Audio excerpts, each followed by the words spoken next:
To use an objective to monitor your progress, you need to write it as a SMART objective. A SMART objective is specific, measurable, achievable, realistic, and time-phased. 1. Specific.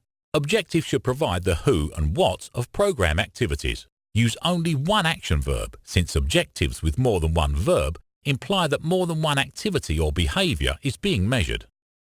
Avoid verbs that may have vague meanings to describe intended outcomes, e.g., understand or know, since it may prove difficult to measure them. Instead, use verbs that document action. Remember, the greater the specificity, the greater the measurability. 2. Measurable. The focus is on how much change is expected. Objectives should quantify the amount of change expected. It's impossible to determine whether objectives have been met unless they can be measured. Measurement consultant Peter Drucker famously once said, "If you can't measure something, you can't manage it." The objective should reference a starting point to give a comparison to the improvements you are making. 3. Achievable. Objectives should be attained within a given time frame and with available resources. 4. Realistic. Objectives are most useful when they accurately address the scope of the problem and programmatic steps that can be implemented within a specific time frame. 5. Time-phased.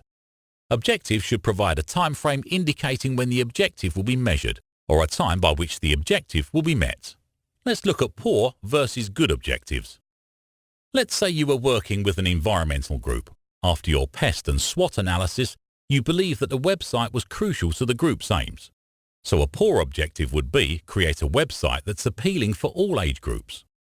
Or it could be to create a behavioral change in 2025 to 35-year-olds on ways to reduce carbon emissions through an interactive website.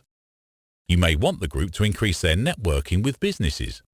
This could be phrased as expansion of partnerships and networks, versus to develop partnerships with 20 local businesses and reduce those businesses' waste to landfill by 20%.